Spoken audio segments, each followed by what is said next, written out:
Здравствуйте, уважаемые дамы и господа. Начинаем бесплатный вебинар по эзотерике. Меня зовут Андрей Дуйко, руководитель эзотерической школы Кайлас.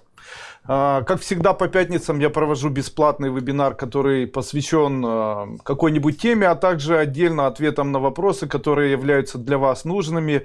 Вопросами, связанными с эзотерикой, с положением веществ в миру и так далее. Сегодняшняя наша тема, она должна быть, наверное, такой злободневной. И вы, наверное, знаете о том, что я отказал одному из учеников школы Кайлас проводить сангая. И поэтому наша тема будет звучать так: прав ли был учитель? И будет звучать так: как выбрать себе духовного наставника, учителя, какими пользоваться для этого предметами, что должен знать человек в тот момент, когда он выбирает для себя духовного учителя или духовного наставника. Очень часто те люди, которые начинают заниматься эзотерикой, они ставят на первое место возможность зарабатывать. Я хочу сказать вам, что это неправильная позиция вещей. Я считаю, что человек, который начинает работать с людьми, этот человек должен уже эзотерикой или при помощи эзотерики и магии уже должен научиться зарабатывать деньги, не используя эзотерику и магию в виде преподавания.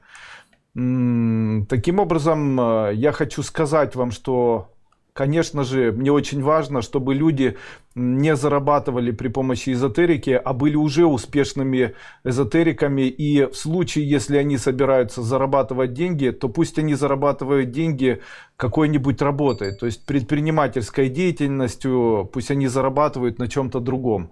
Так было и в моей жизни. Я могу сказать, что я не заработал на том, чтобы вести школу, и это было не основной моей деятельностью. Я могу сказать, что до момента образования эзотерической школы Кайлас я уже был достаточно обеспеченным человеком.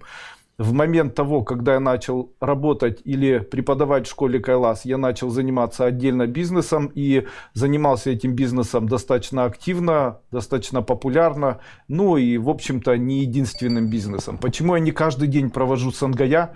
Почему я не каждый день провожу семинары? Почему я сейчас не принимаю особо людей? Это связано с тем, что я более активно начал заниматься бизнесом. Также я активно пишу книги, стараюсь реализовать себя на разных планах внешнего, экономического или мирового пространства.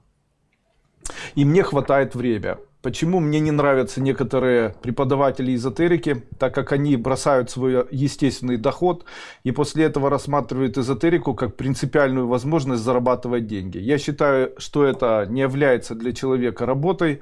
В случае, если человек собирается привести человека к духовному пути, то это точно не должно ему приносить огромного финансового дохода.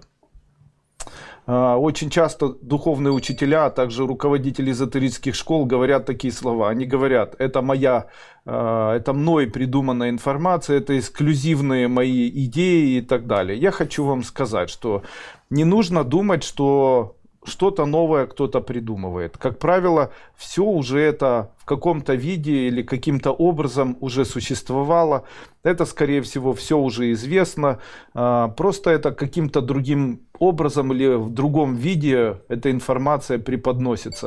На самом деле, количество информации, которая есть и которую можно найти, включая интернет, включая книги, включая публикации, которые там в разных вариациях есть, этой информации есть какой угодно и в самом необычном виде. И когда человек говорит, что это исключительно моя информация, только я владею, это исключительно там мои права и так далее, то, как правило, это не совсем будет правдой.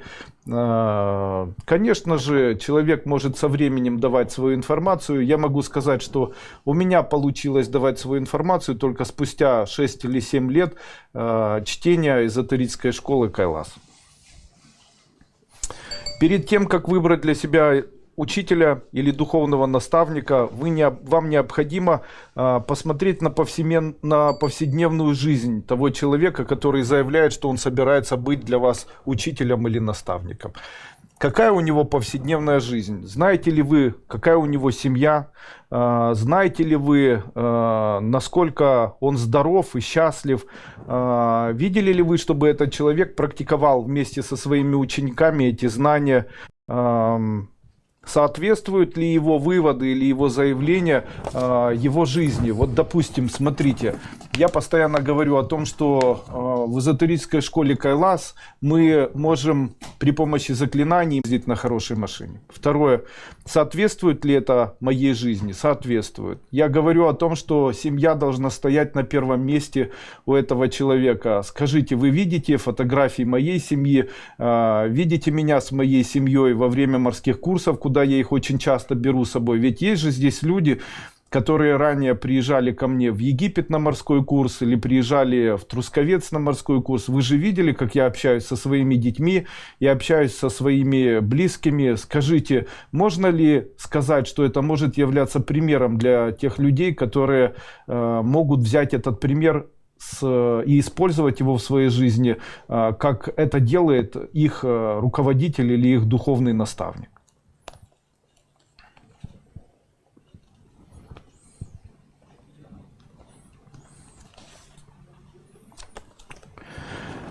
Перед тем, как выбрать себе духовного наставника, попробуйте найти тех людей, которые проходят или используют данные методы. И постарайтесь увидеть, это люди, которые обольщены информацией, которую ей внушили, или это люди, которые говорят, и им соответствует та информация, которая есть на сегодняшний день у них. То есть, если человек говорит, мой учитель, он обучает меня быть высокодуховным существом, то почему тогда ты не научился быть высокодуховным существом? Мой учитель обучает меня быть умным человеком, то тогда почему ты не стал умным человеком? Мой учитель обучает меня зарабатывать деньги, обретать финансовую независимость, то почему ты находишься в школе 3 года или там 5 лет и до сих пор еще являешься финансово независимым? Мой учитель обучает меня радости, почему тогда в твоих глазах нет радости, а в сердце нет тепла? Ну и обязательно необходимо это видеть в своем учителе. Могут ли люди продемонстрировать свои изменения? Я ученица... Ага, я сейчас буду отвечать. Когда вы будете выбирать себе духовного наставника, обращайте внимание на духовность. Что такое духовность? Я считаю, что духовность является определенным качеством, это качество доброты и человечности. В случае, если человек является примером доброты и человечности, я считаю, что он является духовным существом.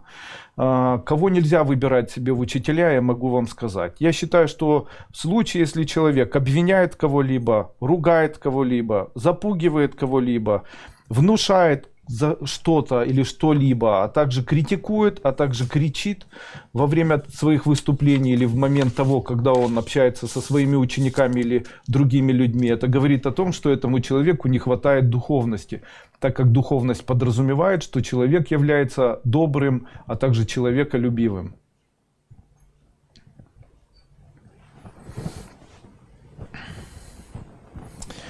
Еще раз хочу сказать, почему я убираю руководителей Сангая периодически. Человек должен заниматься бизнесом, у него должна быть семья. Он должен быть примером для тех людей, перед которыми он выступает. Но если у человека есть бизнес, и он его бросает и зарабатывает деньги за счет Сангая и приема, делать бизнес таким образом... Делая бизнес таким образом, мне такой человек, скорее всего, не подходит. Я могу сказать, что ваш учитель работает, и у него есть несколько направлений бизнеса, и он проводит дополнительные встречи и сангая с людьми. То есть для меня это не является основным видом бизнеса. Я могу сказать, что для меня это является элементом дополнительного служения перед людьми, и я таким образом выполняю свою миссию, объединяю людей вокруг идеи увеличения человечности, увеличения доброты в миру или в мире. Сегодня я бы хотел еще одну тему озвучить. Сейчас я постараюсь ответить быстро на вопросы, которые вы мне пишете. Я ученица школы. Скажите, пожалуйста, моя дочь на кладбище уронила телефон. Вы говорили, что упадет на кладбище, нельзя поднимать, а она им продолжает пользоваться. Что делать? Отвезти на кладбище, оставить? Нет, уже забранное уже не является ничем. Просто если перестанет хорошо спать и ночью начнет просыпаться, то необходимо отнести конфеты или там печенье на кладбище в том месте, где уронила телефон. Что нужно использовать из эзотерических практик в общественном транспорте? Например, обряды, связанные с визуализацией, стараться с мужем капиллярным объединение крови нет. Я считаю, что человек, который ездит в общественном транспорте, не должен выполнять эзотерических практик для того, чтобы не навредить ни себе, ни тем людям, которые рядом с ним находятся. Отдыхайте. Эзотерическими практиками необходимо заниматься в предварительно эзотерически и энергетически очищенном пространстве, в хорошем настроении. Скорее всего, человек, который едет в общественном транспорте, не имеет хорошего настроения. Единственное, что может человек делать, это тихонечко читать мантры школы или мантры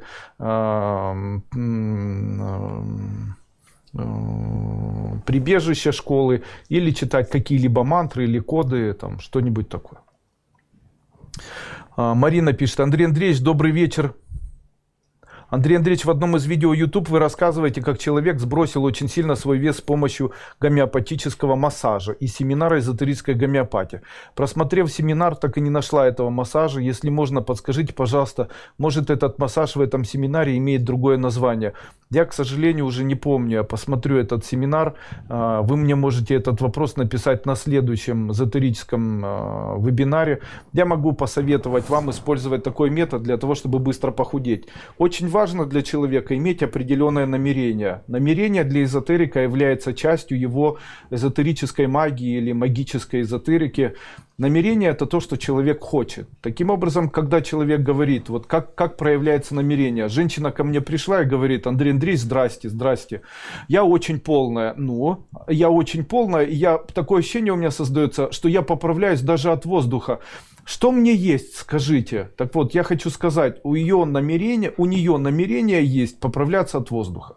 Она это говорит часто, для нее это идея, которую она где-то подхватила и после этого муссирует. Вы представляете, что бы она ни ела и как бы она ни ела, вы представляете, скорее всего, она действительно будет поправляться от воздуха. Итак, как изменить свое намерение и каким образом это делать? Если вы запомните и в дальнейшем будете это использовать, то я могу сказать, что сила намерения имеет очень огромное качество сбываться, и использовать это необходимо таким образом. Предварительно очищенную воду или еду я прикасаюсь пальцем, произношу слова, очищающие эту пищу, так как намерение на грязную пищу или на грязный предмет никогда не сможет одеться. И я делаю так: рам, ям, кам. Это тибетский метод, который позволяет мне очистить эту пищу. После этого я держу этот стаканчик и произношу слова.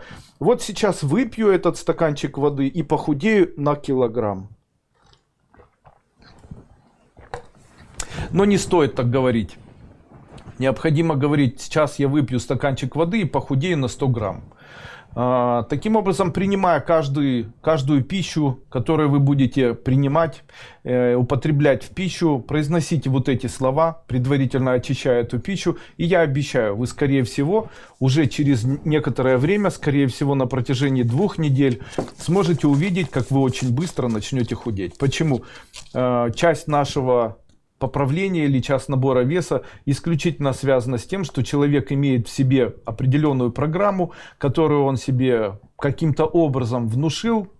И в этой программе звучат такие идеи: чтобы я не съела, все равно поправляюсь, как же мне быстро похудеть, что же мне такое есть, чтобы поправляться, а лучше вообще ничего не есть, рот закрыть, ага, я поела, а значит поправлюсь. То есть это все эмоционально сделало вот такие склейки внутренние эмоциональные намерений, которые проявляются в виде вот такого набора веса.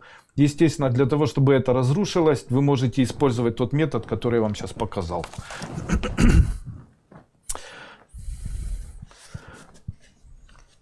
Расскажите, пожалуйста, на 4-й ступени вы нам давали цифровой код очищения пространства.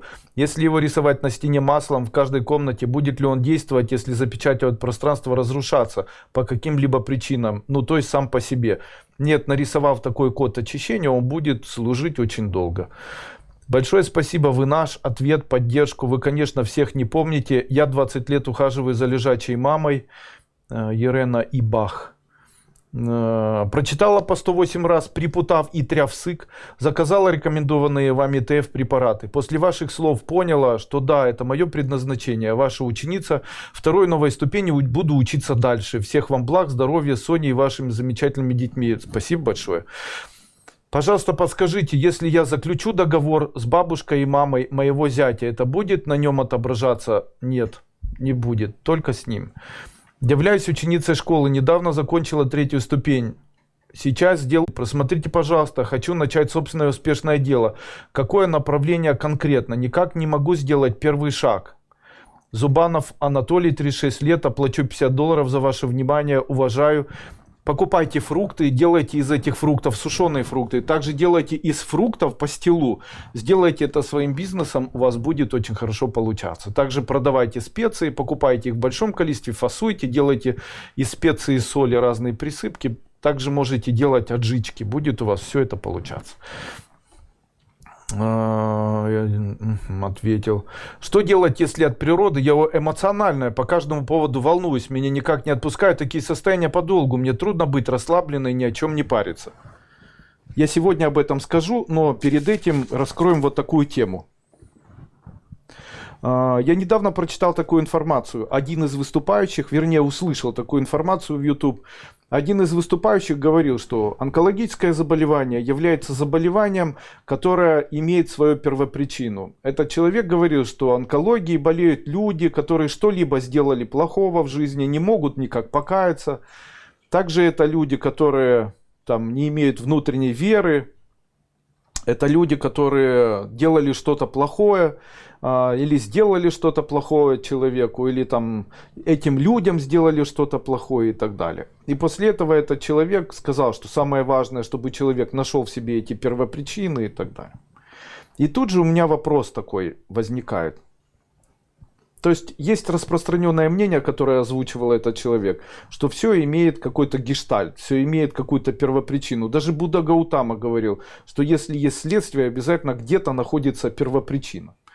Так вот, и Будда Гаутама, и скорее всего гештальт,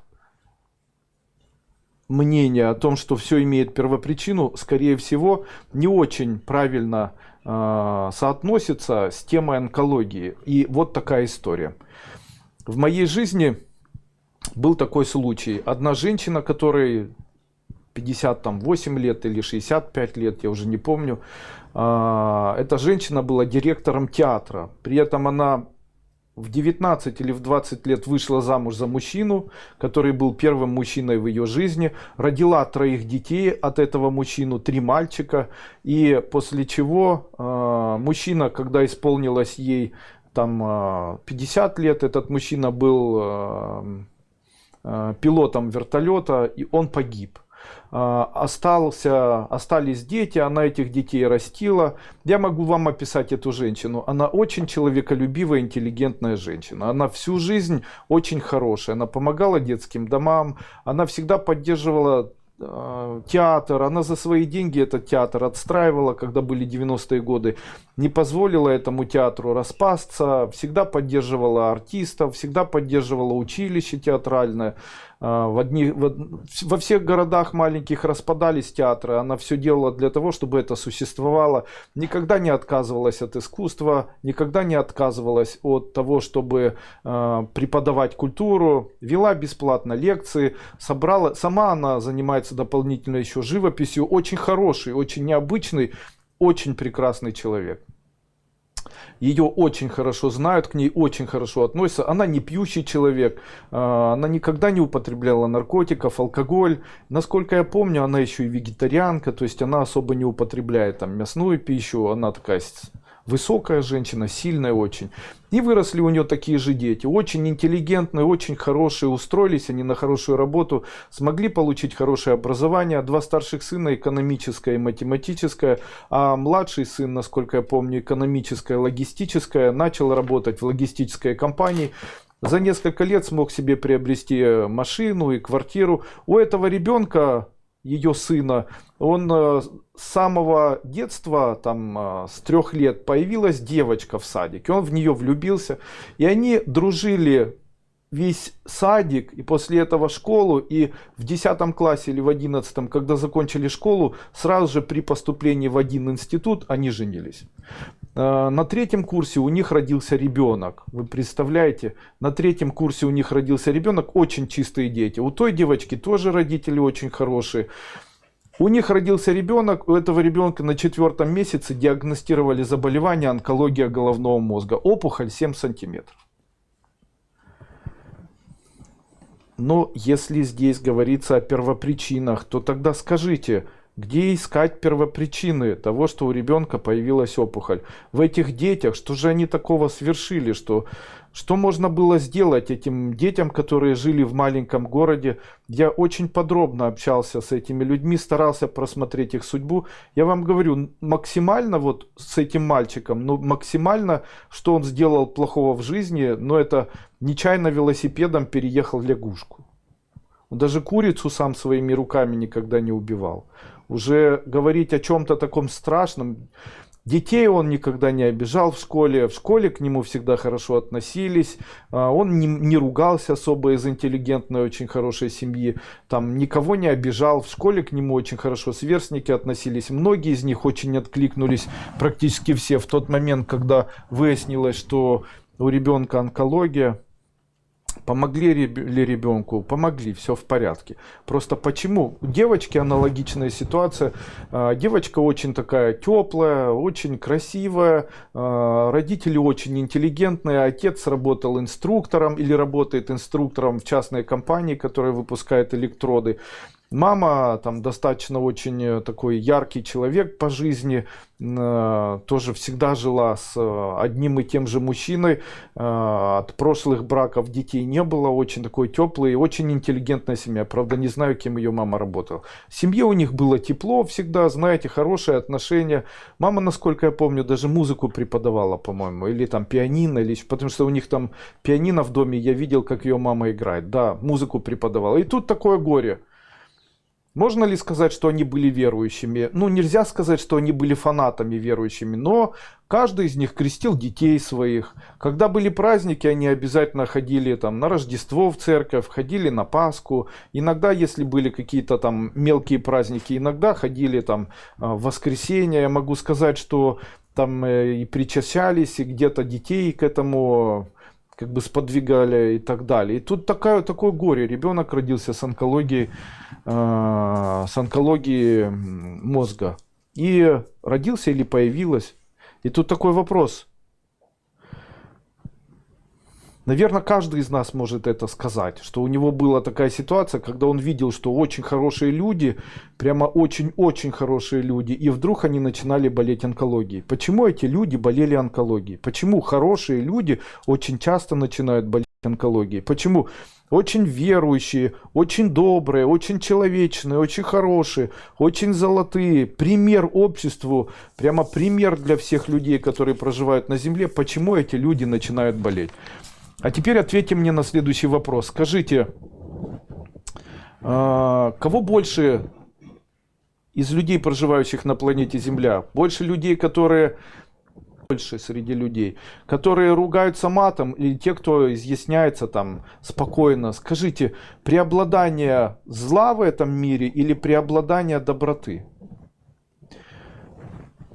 Наверное, преобладание зла. Можно ли разделить этот мир на две части? Фактически можно. То есть это мир светлых людей, которые стараются после каждого слова извиниться или стараются после каждого там неправильного движения сказать спасибо, потому что это интеллигентные люди.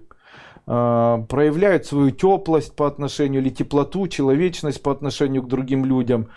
И второй тип людей, которые выживают, которые злые, которые кидаются, гавкают, которые ненавидят, которые критикуют, которые злятся, матерятся, ну и так далее. Конечно же, я могу сказать вам, что количество людей, которые злятся, матерятся, которые ведут как бы открыто негативный образ жизни, которые настраиваются на то, чтобы выбрать непозитивную жизнь, этих людей больше. То есть можно сказать, что мир темных людей, в этом мире темных людей, в этом мире людей гораздо больше. Если верить в эзотерику, то в эзотерике говорится о том, что существуют эгрегоры. Это эгрегор светлых сил и эгрегор темных сил.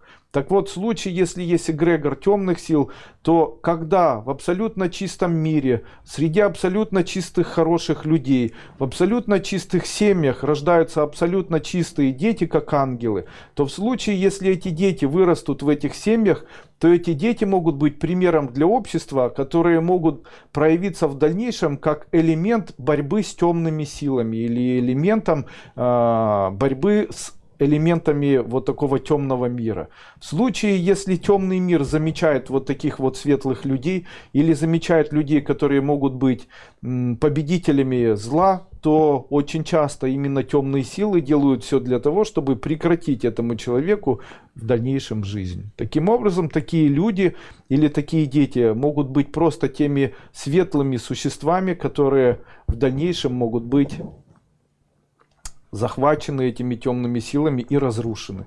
Таким образом, на этой планете Земля и происходит извечная борьба сил добра и сил зла, где, к сожалению моему, в большинстве своем находится состояние зла людей, и, естественно, в случае, если рождаются люди с элементами добра, если люди живут как абсолютно светлые и лучистые, солнечные, человечные люди, то, скорее всего, в дальнейшем у этих людей есть возможность, конечно же, поплатиться за это.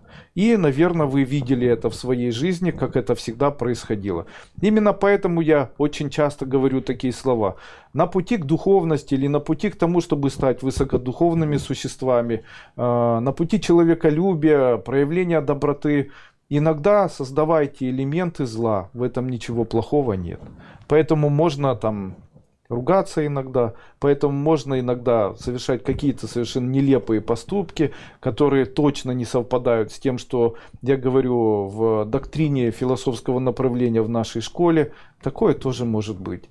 Таким образом, если вы высокодуховное существо, если вы чувственный, теплый, солнечный человек, добрый, человеколюбивый, то вы имеете право иногда бурчать на улице или среди людей, иногда имеете право там не извиниться и так далее.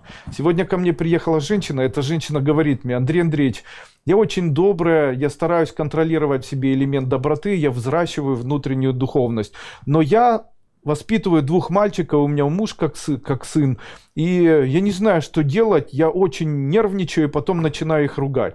Я ей привел такой пример. Скажите, в тот момент, когда футболист бежит и должен забить гол, в этот момент, когда он сталкивается с другим футболистом, то в этот момент он извиняется перед этим футболистом или бежит дальше? Конечно, не извиняется, он бежит дальше. Правильно? Правильно. А теперь почему я это говорю? Когда она воспитывает детей, ей нужно накормить их, обмыть, проверить уроки, постирать им, что-то делать. Можно ли это назвать своего рода задачей? То есть ее задача забить гол. Вот ее задача покормить, сделать так, чтобы они были чистые, там все поправить, я не знаю, там имеет свои задачи. И в этот момент она может их там наругать, или что-то может произойти, или там что-то ее начинает мучить. Я ей сказал: слушай, когда ты бежишь забивать гол, то не обращай внимания на то, кого ты толкаешь, или на то, что происходит. В этот момент не стоит на это даже обращать никакого внимания. Точно так же и в бизнесе. Была когда-то девушка, она говорит: мой брат, с которым я очень долгое время работала, он меня обманул, кинул, я осталась ненужным человеком, теперь я вот должна искать работу и так далее. И ей привел где-то такой же пример. Я сказал: твой брат бежал забивать гол, у него задачи были там стать очень богатым человеком.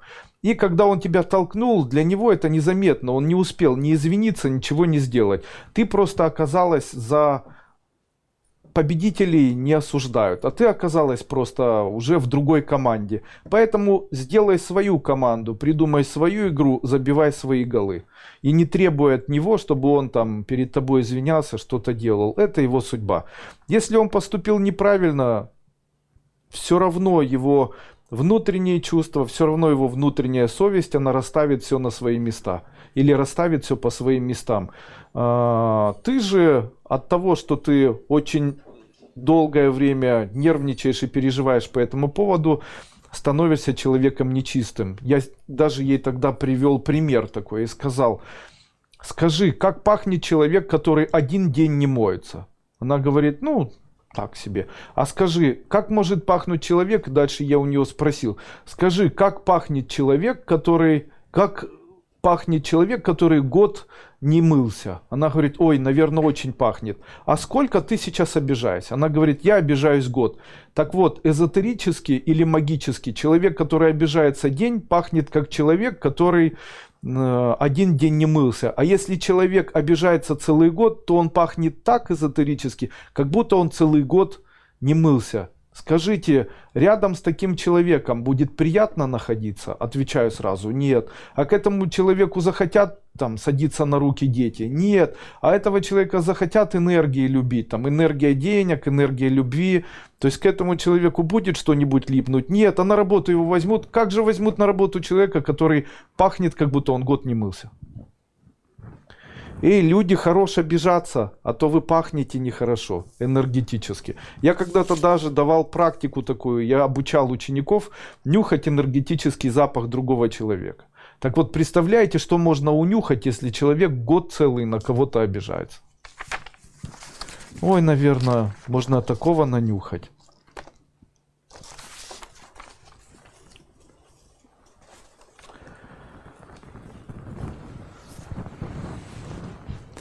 Еще раз хочу сказать, человек не должен быть абсолютным проявлением духовности, духовной доброты, человеколюбия. Удерживайте это духовное проявление от внешнего мира. Почему? Я вам хочу сказать. Проявляя его во внешнем мире, вы становитесь той рыбой, которая выпрыгивает из озера. Проявляйте свою духовность во внутреннем мире, там, где нет большого количества людей. Проявляйте доброту, проявляйте интеллигентность, проявляйте человеколюбие в середине того общества, где вы живете, рядом со своими детьми. Становитесь добрыми и хорошими по отношению к своим семьям, а к тому миру, в котором вы живете, не проявляйте эту доброту, просто становитесь толерантными. То есть, что такое проявить доброту? Это без спроса что-то сделать для человека, постараться ему помочь. Мы это все видим, но мы никому не помогаем. Почему? Потому что люди, которые начинают плескаться как рыбы на глади темного озера, они становятся видимыми тем птицам, которые летают сверху. То же самое в жизни человека. В тот момент, когда вы ходите по улице и прямо стараетесь и бабушку через дорогу провести, и машину припарковать, и здрасте, и спасибо, и вы мои хорошие, и обнимаю всех, и так далее. Это может сделать вас теми людьми, которые станут видимыми на поверхности темной глади вашей жизни. И вас, скорее всего, может съесть какая-нибудь рядом пролетающая птица Гаруда. Далее.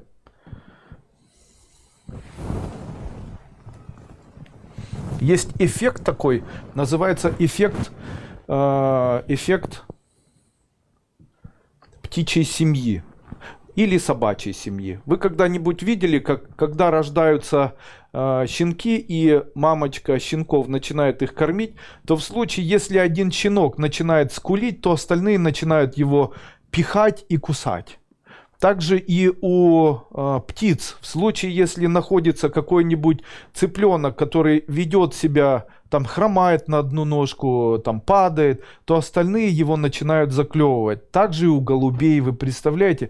Вы что считаете, что природа, она бесчеловечная или природа безнравственная? Нет, в природе заложена любовь божественная. Тем не менее, почему так происходит? Ответ этому звучит так. Всех, кто жалуется на жизнь, их жизнь заклевывает. Помните, не стоит жаловаться. Все в жизни связано. Поверьте мне, в случае, если кто-то вас обидел, этого человека замучит без вас совесть. Дайте только время. Не будьте теми людьми, кто желает вендетты, не старайтесь мстить этим людям, отпустите это восвояси. Поверьте мне, жизнь и время все расставит на свои места. Сегодня мне писала одна женщина: я не могу избавиться, я все время думаю о человеке, что мне сделать. Я могу сказать вам, есть только два элемента, которые лечат человеческую боль, которую создал для них другой человек. Первый элемент — это время, и второй элемент — это расстояние. Поэтому в случае, если вас кто-то обидел, вы, естественно, не должны жить с этим человеком. Напротив, уедьте как можно дальше в Таиланд или куда-нибудь, пожить хотя бы на какое-то время. Ну и второе время, подождите какое-то время. Поверьте мне, со временем всех абсолютно отпускают.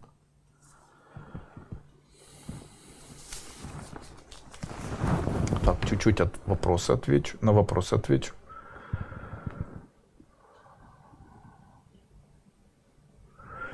Андрей Андреевич, что происходит? Мне подарили чек на 20 миллионов, машину и дом. Это правда? Это все после РТЕ случилось? Все реально происходит.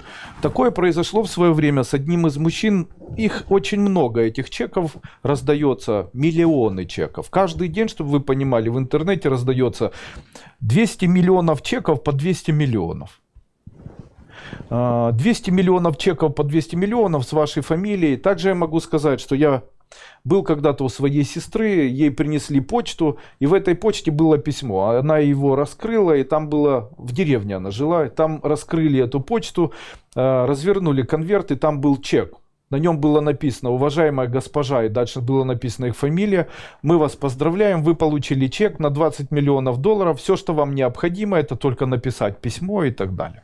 Так вот, один из таких удивительных людей был в моей жизни. Когда начали спрашивать у всех людей, которые находятся в доме, оказалось, что все получили такие чеки.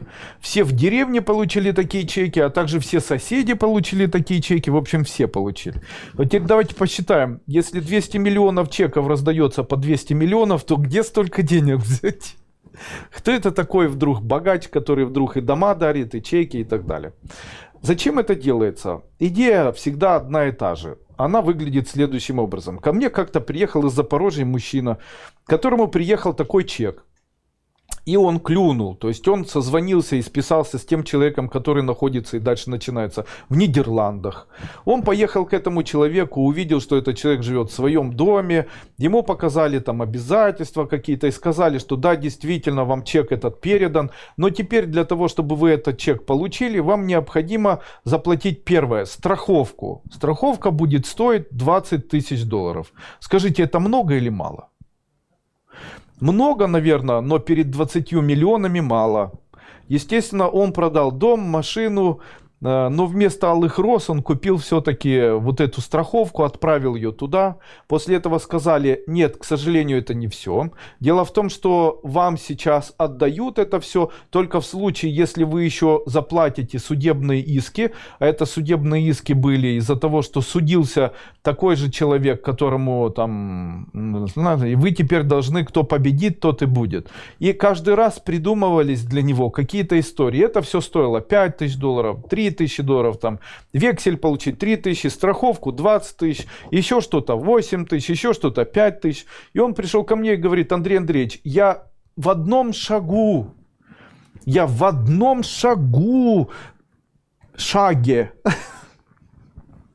шагище, перед тем, как получить эти 20 миллионов долларов США. Андрей Андреевич, что мне делать? Мне только не хватает 15 тысяч долларов. Можете занять? Я говорю: а вы займите у близких. А он говорит: да сколько можно? Я у всех все занял, у меня все заложено, я все продал, все туда отдал. Я говорю: непонятно вообще, почему они вам эти деньги не отдали сразу? Вы не понимаете, это же Европа, там очень сложно.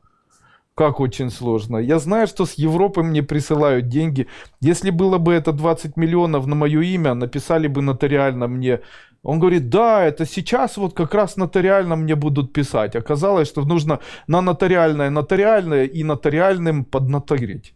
И после этого только осталось это сделать. Андрей Андреевич, дайте еще 15 тысяч. Я ему говорю: тебя обманули. Он говорит: не разрушайте мой мир. Я уже 3 года собираюсь забрать 20 миллионов. Я их уже решил потратить. Я уже людям обещал заводы и пароходы спонсировать. Я уже инвестором обещал быть людям.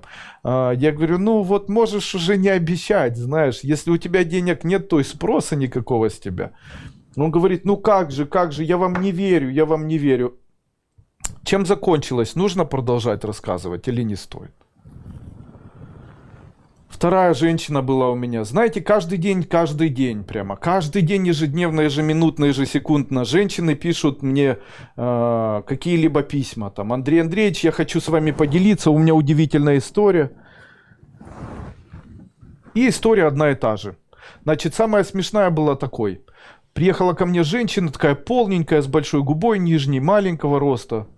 Людмила. И говорит мне: Андрей Андреевич, вы не представляете, я переводчица с английского на русский, и мне тут такой мужчина написал, вы представляете, это Смит. Я говорю: отлично, знакомая фамилия. Это тот Смит, который летал на Луну. Да ладно. Да, это тот Джордж Смит, Майкл Смит, который летал на Луну. Вот фотографии его. Вот, но он очень знаменитый человек. Сейчас он находится в Афганистане. Я говорю, где находится? В Афганистане.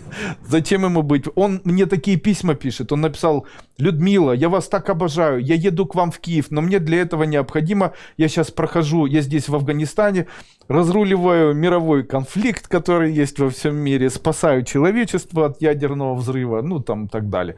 Но вы мне должны помочь, я хочу вам отправить деньги, потому что мне нужно будет в Америку, сразу не поеду, а приеду к вам. И я вам отправляю Rolls-Royce самолетом в подтверждение нашей любви. Вы его должны забрать просто с аэропорта, но для этого должны отправить там 12 тысяч долларов просто вот на эту карточку. Она говорит, но до этого он у меня просил $1000, потому что сына срочно посадили, у него денег нет, ему с Америки заблокировали аккаунт, и теперь она должна отправить деньги в Афганистан. Значит, штат Пенджаб, там для Мохаммеда Мохаммедовича Мохаммедного. И говорит, что я отправила $1000 уже 2 раза. Но 3-й раз не собираюсь. Андрей Андреевич, это моя любовь. Я говорю, мила, ты что, с ума сошла? Но он мне Rolls-Royce подарил, я просто его не смогла с аэропорта забрать. У меня просто $10 000 не было. Это одни и те же истории, они вновь и вновь повторяются. Находят вот таких... Есть целая отрасль, называется зарабатывать на женщинах, взрослых, молодых, хватать их прямо, знаете, за золотые орешки, знаете, и после этого, как рыбаки отправляют письма огромному количеству людей, эти люди получают, и после этого начинается. Для того, чтобы ты забрала 20 миллионов, нужно заплатить только 500 евро, а потом еще 300, а потом еще 100, а для бумаг еще 5000. Ну и начинается потом. А потом ничего не получается.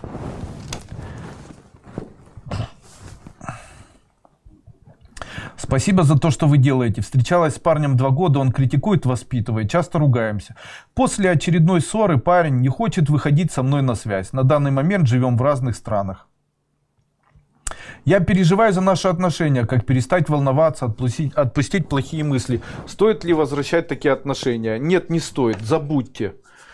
Мужчина ваш является только в тот момент, когда он рядом с вами живет и у вас есть печать.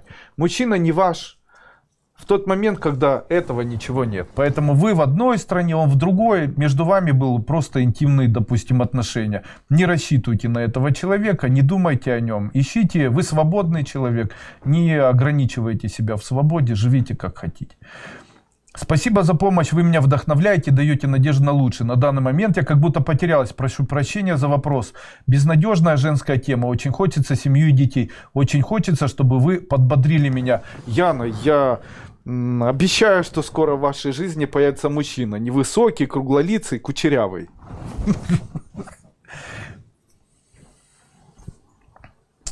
Андрей Андреевич, вы же объясняете в вебинаре, что карма прошлых жизней не аннулируется, идет через человеком, не потому ли хорошие в этой жизни болеют, тяжело умирают рано, не расплата, это за прошлый вред людям.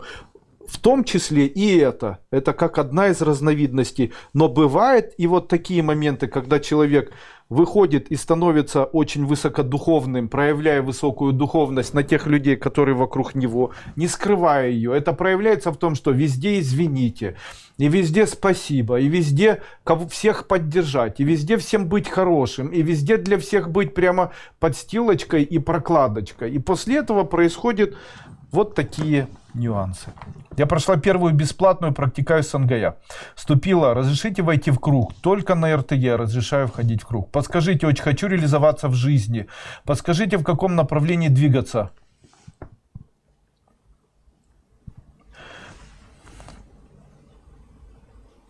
Пишите книги, выступайте перед людьми. Это значит, что надо иногда вредничать, чтобы тебя не заметили черные силы. Да, это иногда значит. Я ученица 4-й обновленной ступени. После обучения поймала творческий подъем колоссальный. Подскажите, пожалуйста, чем делать? Друзья мои, я не отвечаю на вопросы, чем вам заниматься. Я не собираюсь это делать. Извините. Приобрели ваш семинар «Быстрое замужество». Подскажите, если не трудно, встретит ли моя матушка любимого человека и когда? Ну, сходите к гадалке, слушайте, что вы меня мучаете?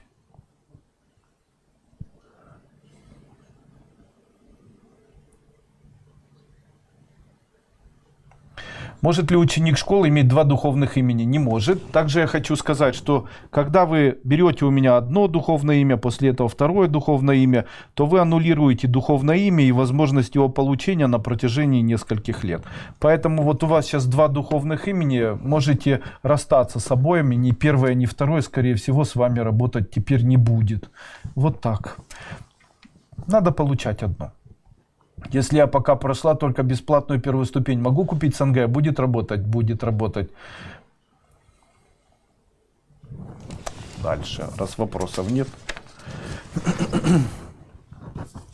Когда в человеке, люди очень часто мне пишут, вот даже сейчас вы задаете вопросы, как при помощи эзотерики избавиться от психического, от заболевания Паркинсон. Я хочу вам сказать, а вы имеете такую сумасшедшую психическую энергию, чтобы избавиться от такого тяжелого заболевания? А когда же у человека появляется вообще психическая энергия? Где она возникает и как ее человек может накапливать? Итак, начало эзотерики начинается с накопления психической энергии. И первое, что человек должен сделать перед тем, как накопить психическую энергию, он должен расслабиться. Как? Тотально. Первое, что должен человек делать на пути к духовности, он должен научиться тотальному расслаблению, физическому, чувственному и мысленному. Это начало всей эзотерики. В случае, если человек напряжен как-либо, при этом он не просто, если он напряжен как-либо, то к нему, в его сторону, психическая энергия не течет. Он ее не получает ни от чего. Радоваться, восхищаться, если напряжена, это не принесет никакой психической энергии. Тотальное расслабление, тотальное расслабление. Только тотальное расслабление может человеку дать возможность накопления психической энергии. На первой ступени я говорю, психическая энергия возникает, когда человек испытывает состояние радости и удовольствия. Но люди забывают, что перед радостью и удовольствием, для того, чтобы это испытать, первое, что должен сделать человек, быть абсолютно расслабленным. Физически, эмоционально, психически. Этому нужно обучаться. Это начало эзотерики. Поэтому человек говорит, я хочу накопить психическую энергию. Что мне делать? Дышать? Нет. А что мне делать? Расслабляться. Как расслабляться? Обучать себя этому. Как необходимо расслабляться? Необходимо найти возможность на протяжении целого дня осознанно контролировать элементы своего психического, чувственного и физического расслабления. С этого начнется ваше начало в эзотерике. Это ваш первый шаг к тому, чтобы хоть чего-либо в жизни достичь через или используя эзотерику. Начните именно с этого. Начните с расслабления тотального. Это очень приятно, когда ты найдешь в себе силы, и эти силы направишь на то, чтобы расслабиться. Тогда кушаешь — расслабился, общаешься — расслабился, отдыхаешь — расслабился. Что мешает, как человек может быть напряжен? Смотрите телевизор, хватаетесь за телефон, ищете какие-то новости, вы не расслаблены. Ваша психика в состоянии обудораженности какой-то. Кушаете, вам нужно тут же за телефон хвататься, вы не можете ни с кем общаться, часто переключаетесь, ваши чувства воспалены, ваше физическое тело напряжено. Что нужно сделать? Найти в себе, наверное, состояние такой внутренней обреченности, как будто все, можно выдохнуть. Уже через час, скорее всего, тебе придет конец. То есть найти в себе такую возможность, как будто все, вы отжили, всем удовлетворены. Найдите в себе вот такую возможность, найти в себе вот все, незачем бежать, не на что напрягаться, нечего больше делать, все. Найдите в себе силы, найдите в себе внутренние силы расслабиться и не быть такими напряженными внутренне и внешне. Найдите силы быть абсолютно расслабленными. Когда вы начнете находить силы и будете становиться расслабленными людьми, вот в этот момент удовольствие, и в этот момент где-то спокойствие, и в этот момент где-то чувственность внутренняя, она потечет к вам прямо ручьем. Как происходит у человека, наверное, появление вот такого духовного экстаза, какого-то внутреннего подъема? Это происходит только путем расслабления физического тела, чувств, сознания, когда нет, некуда торопиться. Почему так происходит? Бог — это огромное существо, спящее на волнах темного океана бесконечности, или лежащее на темных волнах бесконечности и, скорее всего, постоянно испытывающий бесконечное состояние удовольствия. Таким образом, если человек стремится к Богу, то тогда, скорее всего, ему необходимо это начинать с полного, тотального расслабления. Я недавно смотрел видео такое, там один мужчина, сжатый, очень взвизгивая, кричал, что он является проявлением Бога на земле, что он является тем, с кем Бог общается ежедневно, что он является почти что Богом. При этом он сказал, что все, кто с ним не будет, то все заболеют. Он обвинил весь мир в том, что мир погряз в чепуху. Также сказал, что мир в полном ужасе, и что скоро этот мир задымится, потому что везде по всему миру, и в этом всем виноваты там религиозные направления и так далее. Также он там начал внушать, что единственное, что может помочь, это люди. Давайте теперь еще раз. Помните, я сегодня говорил, духовность подразумевает доброту и человечность, которая разрушается, если человек проявляет качество, обвиняет, ругает, запугивает, внушает и кричит. После этого он начал запугивать, кричать, вытаращивать глаза и так далее. Можно ли сказать, что он является проявлением Бога на земле? Я могу сказать, что он не обманывает. Каждый из нас является продолжением и проявлением Бога на земле. Как и бабочки, как и растения. Но для того, чтобы понять и почувствовать Бога, первое, что необходимо сделать, это тотально расслабиться. Я очень часто ученикам говорю, друзья мои, ну ничего не получится, не будет продолжения без тотального расслабления. И когда я это говорю, я говорю, что тотальное расслабление это еще и не только физическое расслабление, это контроль за своими эмоциями, их расслабление, как бы такое ощущение, как будто безразлично. То есть безразличие успокоило. Когда безразличие появилось в голове, то тогда успокоило мозг. И после этого человек вот в таком абсолютно расслабленном состоянии может добиться такого чувства, когда начнут течь к нему волны нежности. То есть что-то большое и божественное начнет его, то, что рядом с ним было и он не ощущал, начнет вновь к нему прикасаться. И это тонкое и такое нежное, оно заполнит все вокруг него и будет во всем, что этот человек видит. И в дальнейшем будет такое ощущение, как будто экстаз, будет ощущение такое, как будто нет спешки, нет борьбы, нет одержимости, нет ничего. Есть спокойствие, есть абсолютная радость, проявленная нежность и проявленное глубокое состояние внутренней любви. Как будто мама большая, а ты маленький ребенок, и ты обнял грудь, и внутренне и чувственно приходят такие чувства, как будто ты являешься нужным, как будто все в твоей жизни будет хорошо, и что у тебя есть все возможности прожить эту жизнь от начала и до конца. Это и есть нарабатывание духовного пути. Решила уехать далеко от дома, чтобы заработать деньги. Получится мне собрать и заработать деньги, немного переживаю. Ну, получится, но много вы не заработаете. Сразу знайте это. Могу приобрести СНГ-2, не проходя да. Извиняюсь за опоздание. Я уже сейчас заканчивать буду. Если у вас не получало духовного имени, как получить? Проходите первую ступень школы Кайлас обновленную. Только ученики обновленной первой ступени школы Кайлас могут получить у меня духовное имя. Когда волнуюсь, злюсь, переживаю, то в груди скапливается некоторая боль. Подначивая меня, сделать что-то плохое. Когда делаю плохое, тут же расстраиваюсь, как выгнать эту наглую боль из груди. В нашей школе есть метод, вы можете этот метод увидеть в моей бесплатной первой ступени. Он называется медитация с выбрасыванием медуз, где я объясняю, как это из себя доставать и выбрасывать. Когда человек выбрасывает медузы, это он фактически отрывает эгрегоры, которые живут в нем, и которые заставляют его жить не своей жизнью. И он их выдергивает вот таким образом и отбрасывает от себя в виде изношенной и не очень хорошей эктоплазматической жидкости. Прошла 4-ю ступень нашей замечательной школы В разводе несколько лет, одиночество замучило. Что вы думаете о сайтах знакомств? Когда же, наконец, я буду собственным мужчиной, когда его встречу? Вы встретите любимого мужчины. Хорошо, я отношусь к сайту знакомств и социальным сетям. Пишите, вас найдут. Сделайте красивые фотографии. Начните заниматься собой. Каждый вечер ложитесь и говорите с открытыми глазами: я нужна всем мужчинам. Если это повторять утром и вечером, очень быстро выйдете замуж. Я об этом говорил раньше. Ученик школы несколько лет назад для души занялся резьбой по дереву. Сам изготовил весь инструмент. Ух ты ж. Иногда, не часто, выхожу продать накупившийся на базар, но там шумы не включишь. Что можно говорить на товар, чтобы продать?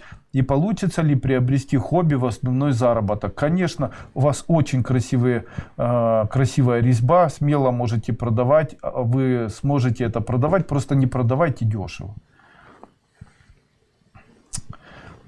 Мне напишите что-нибудь, у вас выберу и куплю даже. Скажите, пожалуйста, как бесконфликтно разрешить ситуацию в мою пользу? Стоит ли переписать на беленький? Переписать на беленький. Ага. Можно ли ярким цветом шарфики написать духовное имя? Или написала на цветном? Вот на чем сразу написали, на том пусть и будет. Уже не меняйте. Как бесконфликтно разрешить ситуацию в мою пользу? Родители мужа хотят крестить нашего ребенка, я не хочу этого. В этом ничего страшного нет. Можете покрестить ребенка, придет время, можете его раскрестить. Знаете, очень интересные слова были Иисуса Христа, когда Он говорил, что не стоит верить колдунам. Было такое, Игорь, я просто не помню, да? Он говорил, не надо верить колдунам, а также тем... Да, это мне когда-то, вот я Игоря увидел сейчас, который ведет СНГ, он рядом находится. И у него спрашиваю, он просто когда-то пытался в меня внедрить эзотерику христианства. И вот говорил, вы что, колдовством занимаетесь? Я говорю, да. Но Иисус Христос сказал же, колдовством не заниматься. А теперь скажите мне, классификация колдовства. Итак, скажите, сделать так, чтобы море расступилось, это колдовство? Да. А сделать так, чтобы на мертвого положить руки и человек ожил, это колдовство? Да. А скажите, сделать так, чтобы превратить воду в вино, это колдовство? Ну, по-честному, это колдовство? Колдовство. Не понял я. То есть тот человек, который проявил колдовство, после этого говорит, я проявила, вам нельзя? Не понял. Почему так?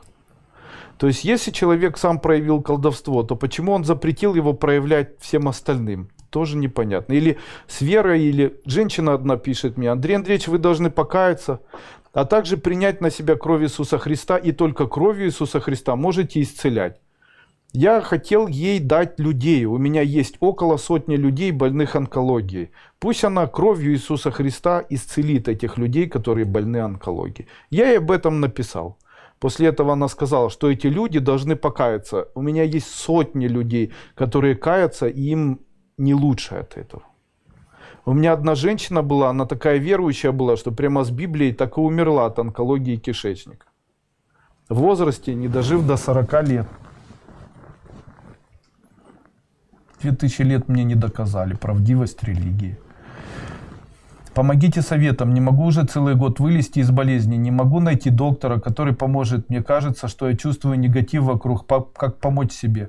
Вам поможет препарат. Напишите мне в интернете, в Facebook, я вам напишу какой. Подскажите, вам психиатр нужен. Подскажите, как можно эзотерически вылечить у 12-летней девочки врожденную долихосигму. Я не отвечаю здесь, как лечить кого-то эзотерически. У меня есть семинары. Данные семинары называются «Эзотерическое целительство», 1-я, 2-я часть. И там все об этом сказано. Проходите, обучайтесь и лечите. Несколько лет назад для души занялся резьбой. Получится, можете мне продать. Если можно, подскажите, пожалуйста, банк подал на меня в суд. Затевать мне процедуру банкротства или решать вопрос возврата дома с судебными приставами. Как лучше? Колебаюсь в принятии решения. Решилась спросить впервые. С приставами можете пробовать решать вопросы. Простите за неправильно заданный вопрос на прошлом вебинаре. Помогите. Почему растут волосы на лице? Что делать, чтобы они не росли? Смазывайте лицо сваренной водой, которой сварили кожуру от баклажан. умывайтесь такой водой и прикладывайте компресс. И волосы перестанут расти. Если можно, подскажите, банк подал на меня, ответил. А что со мной? Будет ли у меня семья? Будет. Что подходит мне как лучшее занятие? Ученица платной ступени. Когда можно получить духовное имя? Для того, чтобы получить духовное имя, вы должны мне заплатить или дать просад, чтобы я купил продукты, какие-то их съел. По-другому никак. Также должен быть шарфик, вы на нем должны написать. Можно это сделать так. Отправляйте мне сумму какую-нибудь, после этого просите духовное имя и его получаете. По-другому никак. У меня 3 детей, сейчас 1. Встречу я своего мужчину, встретите. Вы сегодня такой хороший. Собственно, как всегда, скажите, получится ли продать дом старый в этом году. Вот правильно человек делает. Похвали сначала. Скажи, какой хороший. В этом году не продадите. Продадите аж на следующий год, аж после весны, аж скорее всего. Извините так долго. Настроение моей мамы против меня. Очень сложная ситуация. Как можно помириться? Делайте обряд с кровью, как я объясняю. Объединяйтесь. На прошлом вебинаре я рассказывал.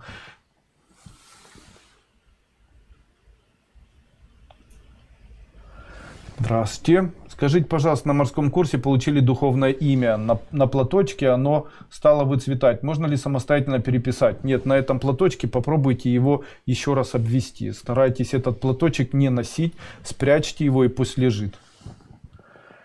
Прошла бесплатную 2 раза, была замужем. У меня 3 детей, сейчас 1. Встречу мужчину.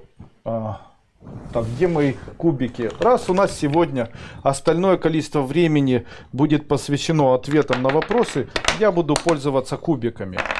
Итак, здравствуйте, подскажите, стоит ли ставить статуэтки Горуды в доме, или это может навредить людям, которые живут в этом доме? Да, это может навредить людям, которые живут в доме. Ставить статуэтки с птицами – плохое предзнаменование, нехорошо это. Я очень зависима от одного человека, но есть ли смысл пытаться быть с ним? Есть смысл. Подскажите, как можно эзотерически вылечить у 12-летней девочки? Не отвечу на этот вопрос. Скажите, не знаю. Подскажите, пожалуйста, как вести себя с людьми, которые имеют мощную энергетику, и в их присутствии я ощущаю страх и волнение перед ними. Не показывайте ничего. Обычно мощная энергетика — это всего лишь запугивание. Какой бы человек ни был, знайте, в одном человеке есть... В эзотерике, который занимается эзотерически, в этом человеке очень большое количество энергетики. Развивайте в себе эту энергию, вы заметите, как со временем люди будут просто рядом, что-то стараться для вас сделать. Вот сегодня, перед тем, как вести этот вебинар, решил сходить в ресторан. Я зашел тихонечко в черных очках, сел, отвернулся спиной ко всем. После этого заказал себе фасоль, заказал салатик и заказал лепешку такую с яичком, там, хачапури. Все вегетарианское. После этого и компот. После этого я сидел, ждал, и вы даже не представляете. И девочка мне и салфеточку принесла. И ложечка упала, она подбежала, принесла. И передо мной прямо вытерла этот стаканчик. И там, вам еще что-нибудь принести? Нет, я хочу купить вот это. Она говорит, нет, не нужно, давайте лучше вот это выберите. И так далее. После этого я хотел рассчитаться, она помогла мне рассчитаться, я говорю, карточкой не получается, наличку посчитала, там и так далее. То есть очень хорошие отношения. И вот я могу сказать, что где бы я ни был, везде очень хорошее отношение мира ко мне. То есть когда я заходил сегодня в банк, вы представляете, стоит 5 банкоматов, при этом все 5 банкоматов, и возле каждого банкомата по 4 человека очереди. А один стоит, и никого нет перед ним. Я к нему подошел, снял, после этого посмотрел, и после меня туда никто не стал. Почему? Я могу сказать, этот банкомат и этот банк ждали меня в тот момент, когда я приду и сниму деньги. Почему? Мир так устроен, чтобы давать только мне то, что мне хочется. Почему? Это мир индивидуальной эзотерики. Это людям тяжело. Им приходится делать 1 шаг вперед и 3 назад. У меня так не бывает. У меня не 1 шаг вперед, а 15. Человек говорит, Да, такой бизнес, его необходимо делать долго, быстро не получится. После этого я говорю, я сделаю быстро. После этого уже через неделю это у меня есть. Почему? Потому что это для человека сложно. У меня все точно. Если звоню, то оборудование есть. Если ингредиенты, то у всех есть. Если доставка, то в течение одного дня. Вот решил купить дом, нашли самый дешевый, срочно, в самом хорошем месте, с самым дорогим ремонтом и так далее. Там сыну квартиру хотел купить, самое лучшее, в самом центре. Когда уже собирался покупать, нашелся еще один человек, говорит, у нас дешевле, и еще лучше место, и еще дешевле, и площадь больше. Хорошо, тогда купим у вас. Почему? Такая особенность, вы понимаете? Когда человек развивает у себя магию, или когда человек считает себя магом, то одно из качеств мага выдает его. Первое – это хорошее самочувствие, тотальная молодость, как у графа Сен-Жермена, знаете. И третье – это, скорее всего, невероятное везение. То есть везет везде, везет во всем. При этом сам человек не торопится, сам человек не нервничает. Там все нормально. Вот у Игоря спросим. Игорь со мной уже много лет. Скажи, Игорь, ты видел меня когда-нибудь, чтобы я был как барабан расстроенный? Никогда вообще. Вот человек говорит, никогда не видел. Было ли такое, что я там плакал или не улыбался при встрече? Вообще не. Мне это не свойственно вообще. Меня дети видят, у них поднимается настроение. Почему? Я всегда улыбаюсь, даже видя близких, не близких. Люди хорошо относятся. Почему? Нету внутренней озлобленности ни на кого. Когда война в Украине началась, я тогда говорил там, когда были эти революции, война, я говорил всем ученикам, они тогда начали ко мне обращаться, Андрей Андреевич, давайте Януковича этого накажем. Я тогда говорил, зачем тебе это нужно? Зачем тебе это нужно, мир прекрасный? Мы адвайтой занимаемся, нам безразлично. Там сейчас можно мне сказать, ну у нас на голову ракеты падают. Кто же в этом виноват? Что нам делать? Вы виноваты. Почему? Если мне начнут ракеты падать, я возьму своих детей и выйду с того места, где ракеты падают. А если нет возможности, не надо себя обманывать. Возможности есть всегда. У вас хоть там нет возможностей, хоть здесь их не будет. Поэтому всегда есть смысл куда-то уехать. Собрали последнее и поехали в непонятном направлении. Там на севера куда-нибудь. Там всегда есть и работа, и возможности. В деревню можно уехать. Можно уехать в Украину, в деревню, в Россию, в деревню. Никто никогда ни паспорт не спросит у вас, ничего не спросит. Зато войны не будет. А война закончится, снова приедете. Понимаете? Нет, надо жить в центре, чтобы на голову падали бомбы. И чтобы постоянно там... И потом, кто виноват? Дуйко, давайте ему скажем. А мне на голову бомбы падают. Ну, что ж ты там сидишь, если на голову бомбы падают? Гитлеровской Германии почти 10 лет, 7 лет, наверное, после того, когда Гитлер стал главой Рейха, проводилась политика против иудейского и цыганского, иудейской и цыганской нации. То есть забирали имущество, делали все для того, чтобы не было евреев. Репрессии проводились повсеместно, они не были открытыми, потому что боялись мирового сообщества, но эти репрессии постоянно происходили. И вот, читая книгу очень знаменитой писательницы, возможно, кто-то узнает, о ком я говорю, я, к сожалению, не могу сказать, я не помню фамилию. Там я читал ее книгу, и она писала, что мы не уехали из Германии, мы не уехали из, я не помню, Мюнхена, Берлина, откуда-то. Потому что мой отец считал, что он такой же достойный жить в своей стране, как и мы. Что мы, несмотря на то, что мы иудеи, нам принадлежит все равно эта недвижимость, нам принадлежит имущество, и мы точно такие же граждане страны, как и он. И чем это закончилось? Прошло время, отца ее убили, всю ее семью убили, и она после этого с родным братом и тетей просидели в подвале там 8 или 9 лет. Об этом после этого написала книгу.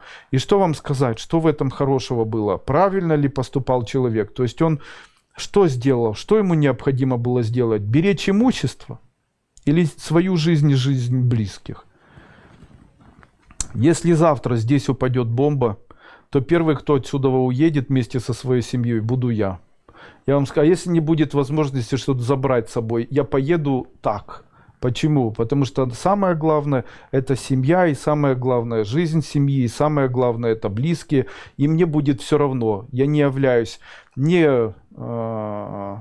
Если выбирать между быть человеком, как это называется, не героем, а тот, кто за свою страну, как это называется? Да, быть патриотом своей страны или быть патриотом своей семьи, я могу сказать, что я ставлю на первое место патриотизм перед своей семьей.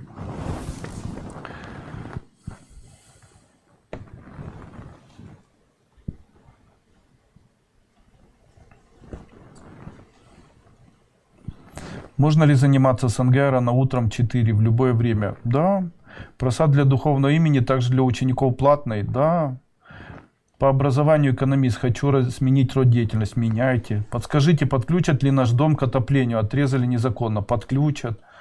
Пожалуйста, как использовать масло Magic Oil? Мне его сегодня по ошибке прислали. Смазывайте 5 точек на своей голове перед тем, как куда-то идти, или 5 мест на своем товаре, который вам необходимо продать. Как эзотерически заставить себя не думать о человеке, с которым расстались, но мысли не дают покоя? Первая ступень школы Кайлас. Открываем магазин ортопедия. Получится не быстро, но получится. Не отказывайтесь. Как эзотерически заставить себя не думать о человеке? Эзотерически проходите ступени. Подскажите, плиз, все готово для старта бизнеса. Хотим давать деньги под процент. Получится? Получится. Вам не дадут деньги для этого, скорее всего, под ваши проценты. Недавно потеряла работу, закрылся магазин. В какой сфере искать новую?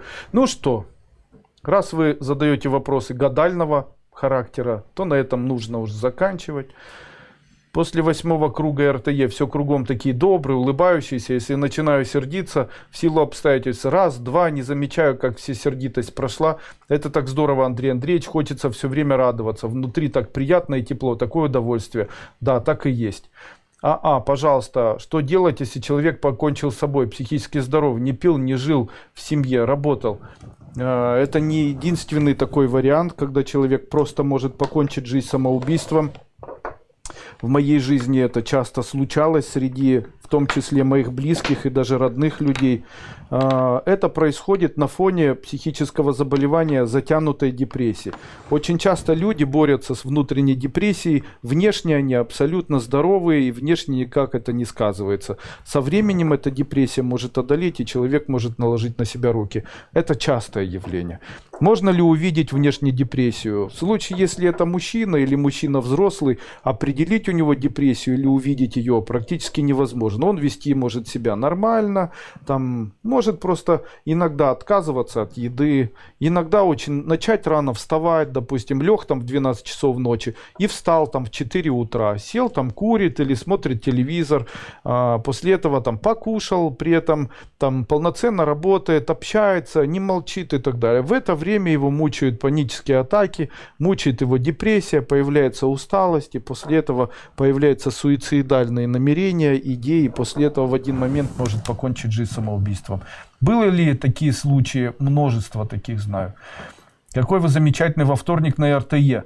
Так обрадовали, вступив в круг. Прохожу вторую бесплатную ступень.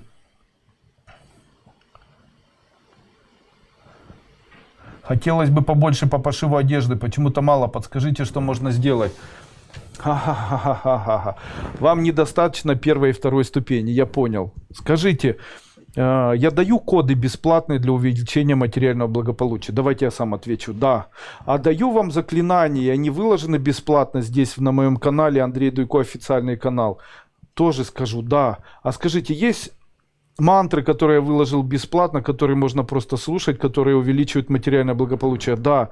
А есть сайт Дуйко Гуру, на котором вы находитесь сейчас и смотрите данный вебинар и задаете эти вопросы. Здесь есть и коды, и рекомендации, и так далее для повышения там, клиентов. Да. А что вы еще хотите от меня? Что я должен еще делать? Мастер-класс провести. Так приятно.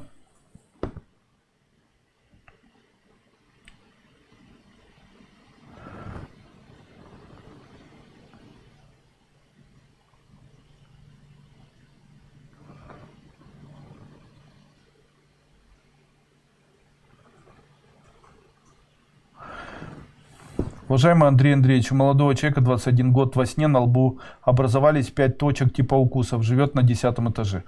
Точки болели, остались шрамики, постепенно стал слабеть. В результате апластическая анемия, для пересадки костного мозга требуется 1 миллион 100 тысяч рублей. Возможно ли ему помочь без пересадки мозга? Напишите мне тоже в Фейсбуке, отправьте фото. Если два сына 16-9 лет ругаются, как можно их примирить? Очень больно на это смотреть. Объедините их кровью. Соедините их кровью, как я объясняю на ступени, и все будет нормально. Как мама можете провести обряд выпрашивания. Такое есть в нашей школе. Прохожу вторую платную ступень, но иногда хочется вернуться к первой и пройти заново в конспект, чтобы что-нибудь не упустить. Также я приобрел Сангай 11-12. Не мешает ли друг другу прыгание то с Сангая на Сангай, то в ступени назад? Не мешает. 3-й год продаем дом после проведения обрядов любви и похвалы, танцев. Появился реальный покупатель, но сделка почему-то затягивается. Подскажите, пожалуйста, продастся ли порожняк? Не порожняк, продастся.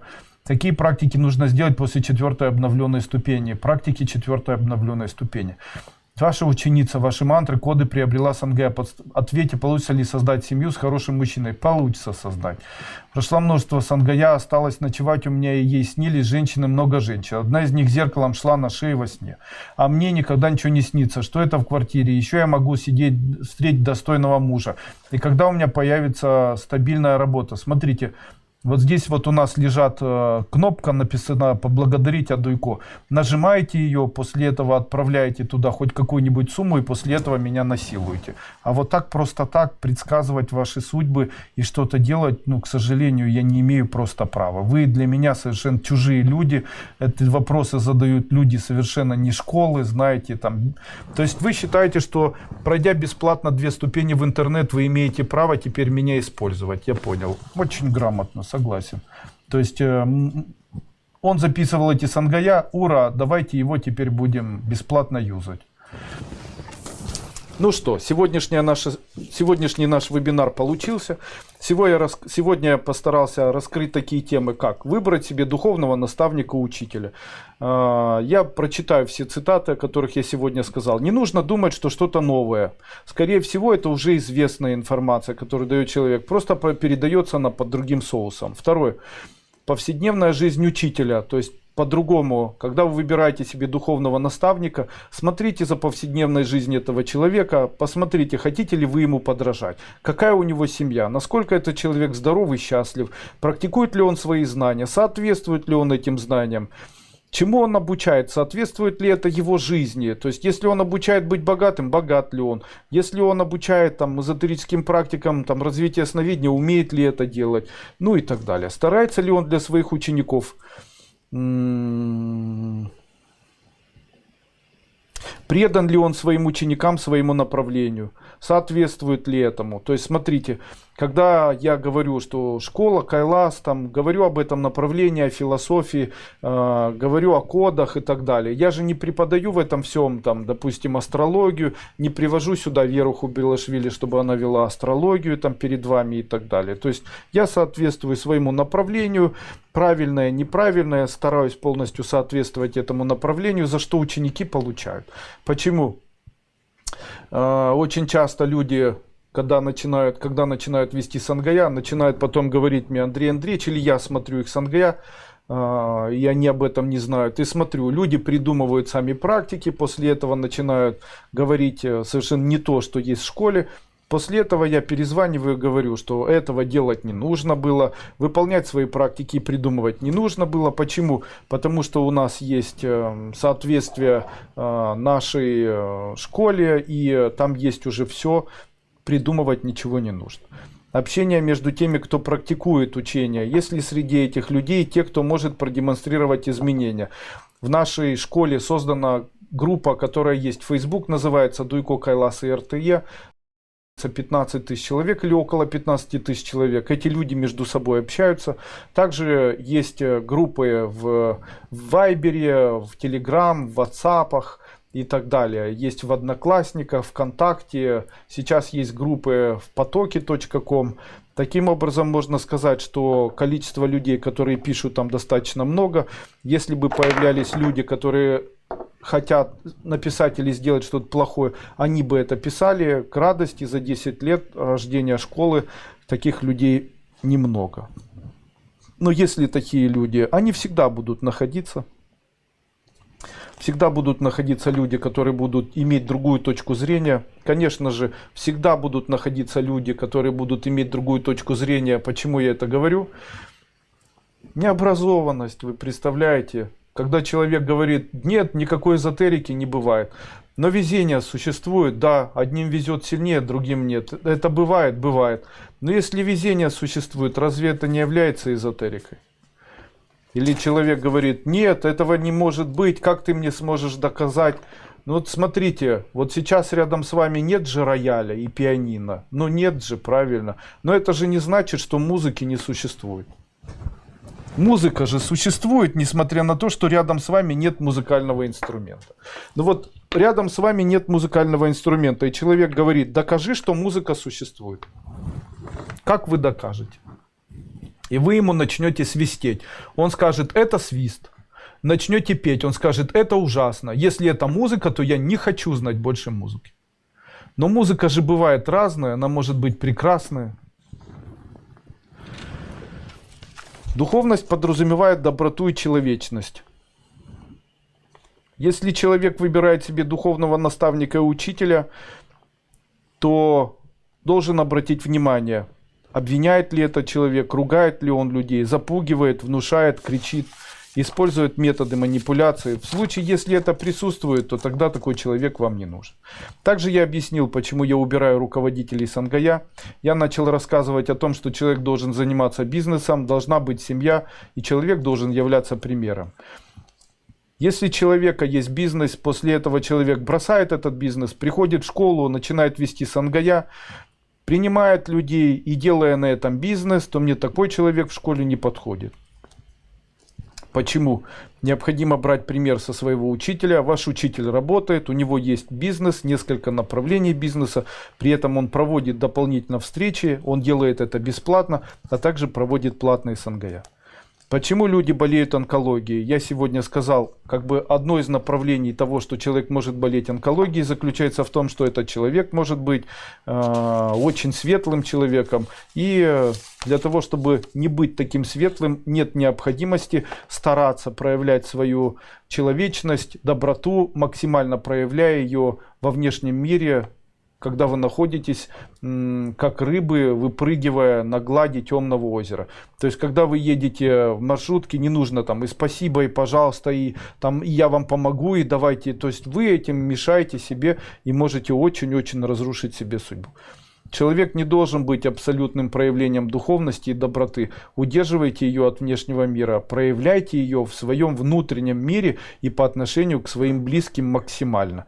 Дальше, победители не судят, поэтому если вы бежите с мечом, вы имеете право на столкновение. Извиняться при этом некогда. Живите так в жизни, если у вас есть ваша игра, и вы тот, кто должен забить гол, то в случае, если вы кого-то обидели, не обращайте на это внимания, вы добиваетесь своей целью.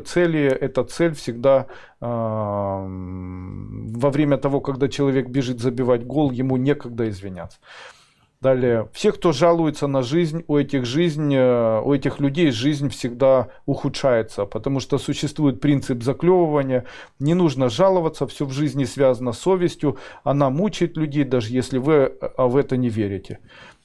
Также я сегодня сказал о том, что начало эзотерики начинается с расслабления и удовольствия, так как именно в этот момент в человека и начинает поступать психическая энергия, товарищи. Таким образом, я могу сказать, что сегодняшний вебинар у нас получился. Я надеюсь, он вам понравился. Если вам понравился данный вебинар, вы можете после того, когда вы посмотрите данный вебинар, спустя 5 минут, нажав на кнопку YouTube, перейти на мой официальный канал YouTube, Андрей Дуйко официальный канал, прямо под этим видео написать благодарность для меня. Написать: Андрей Андреевич, большое спасибо за данный проведенный вебинар, или написать свои успехи в школе, или подписаться на мой канал, или поставить значочек звоночка, как бы лайкнуть и подписаться на мой канал. Для чего? Для того, чтобы в дальнейшем быть постоянно в курсе тех событий, которые есть в нашей школе, знать о последних новостях. Также я хочу сегодня, пользуясь случаем на правах рекламы, сказать о том, что вышла сейчас новая книга, моя новая книга, она называется «100 медитаций Андрея Дуйко». Я попрошу сейчас Татьяну, она мне принесет. Есть у нас сейчас. Вот так выглядит эта медитация. А теперь вы мне напишите цифру, и я прочитаю какую-нибудь. Игорь, скажи цифру. 12. 12. На странице 12 я сейчас прочитаю вам медитацию, которая там будет указана. Итак, медитация везения, белое и черное. Это на странице 12. Ну, конечно, я хочу начать со своей любимой медитации везения. Как сейчас помню, что как только я начал в своей жизни ее выполнять, мне сразу же начало очень вести с деньгами и в жизни. При парковке машины обязательно находится пустое место, как бы ожидая только меня, хотя до этого было все занято. Это многократно вызывало бурю восторженных отзывов близких ко мне людей. Также очень часто мои сотрудники, бизнес-партнеры были удивлены необыкновенно или необычно удачливым предпринимательством. Как-то получалось, что мне всегда доставались билеты на поезд или на самолет, даже когда их ни у кого не было. Я выигрывал тендера, в городских советах подписывали заявления и просьбы, которые подавались мной или моей компании. Конечно же, может сказать, что это обыкновенное совпадение, но это не так. Причина этого была одна тайная практика, которую я стараюсь периодически выполнять в своей жизни, следуя по пути самопознания и духовного роста. Итак, медитация везения должна совершаться при помощи определенного дыхания, к которому подключается представление определенного образа. На вдохе представляем, что внутри всего тела пустота черного цвета, а на выдохе представляем, что вокруг нашего тела мы видим яркое белое сияние. Когда человек представляет внутри своего тела пустоту и темную полость, то это создает условия вакуума. Не напрасно Будда Гаутама в Золотолотосовой сутре говорил о том, что для наполнения сосуда его необходимо предварительно опустошить. Таким образом, когда мы представляем, что внутри тела и в голове пусто, мы освобождаем свое сознание от концепций, которые заставляют нас думать по-старому, не позволяя в нашей жизни что-либо изменять, создавая своего рода вакуум для появления новых творческих, несвойственных нам идей. Когда мы представляем внутри груди пустоту, мы избавляемся от концепций наших чувств, которые, скорее всего, уже умерли и мешают нам нормально жить и по-новому чувствовать. А когда мы представляем в своем животе пустоту, то избавляемся от ненужных нам заболеваний и переживаний, связанных с проблемами здоровья. Когда мы представляем сияние вокруг себя, то мы таким образом включаем магнит событий внешнего мира, который должен наполнить наши опустошенные сосуды и внутреннюю пустоту. Выполнять данную медитацию необходимо в хорошем настроении, желательно в первой половине дня. Делать ее необходимо с открытыми глазами несколько раз. Не страшно, если во время медитации вы несколько раз теряете сосредоточение. Важнее, что вы хоть иногда попадаете в состояние представления, и у вас хотя бы несколько раз получается представить. Данную медитацию можно также выполнять даже во время вашего путешествия или даже во время езды за рулем.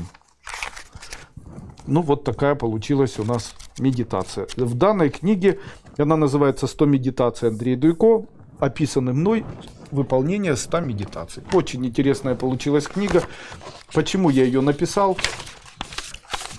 Я могу это прочитать. Современный мир очень отличается от того мира, в котором раньше жили люди. В новом мире человеку уже не нужно с утра до вечера работать и выживать. У человека появилось больше свободного времени. Уже сейчас есть люди, которые устали от социальных сетей, компьютеров и вообще от информационного мира. Все чаще и чаще мы начинаем просто закрывать глаза и сидеть с закрытыми глазами. Наверняка каждый из нас пробовал это делать хотя бы раз в своей жизни. И вот в этот момент, когда мы закрываем глаза, вдруг начинаем понимать, а что же дальше? Наше сознание, привыкшее к анализу и созиданию, устает от бездействия или даже сходит с ума. И такая вот стихийная медитация переходит либо в сон, либо в итоге в головную боль. Данная книга – это мое желание указать вам путь того, что можно предпринять в тот момент, когда ваши глаза закрыты. Медитация может быть очень интересным событием в нашей жизни. Для чего необходимо человеку заниматься медитацией? Медитация – это возможность самопознания человеком своих возможностей. При помощи медитации мы можем изменить свой внутренний мир, отношения к себе. Изменения могут быть также во внешнем мире, и это это тоже под силу человеческому сознанию. В данной книге я хочу предложить ряд медитативных практик, которые существенно изменили мою судьбу, изменили судьбу уже сотен тысяч последователей моего направления эзотерической школы Кайлас. Мои медитации – это длительный путь моей жизни, изучение многих эзотерических направлений, учений, философии. Это сублимированное восприятие через призму абсолютного упрощения и выявления зерен среди плевел настоящих знаний. Ну что же, давайте начнем путешествовать в этот неизведанный мир медитативных формул от Андрея Дуйко. Вот. Приобрести данную книгу вы можете на моем сайте, на котором вы сейчас находитесь, duiko.guru. Перейдя или нажав на кнопку атрибутика и талисмана, которые вы видите над данным видео. С вами был Андрей Дуйко. До свидания. Ура!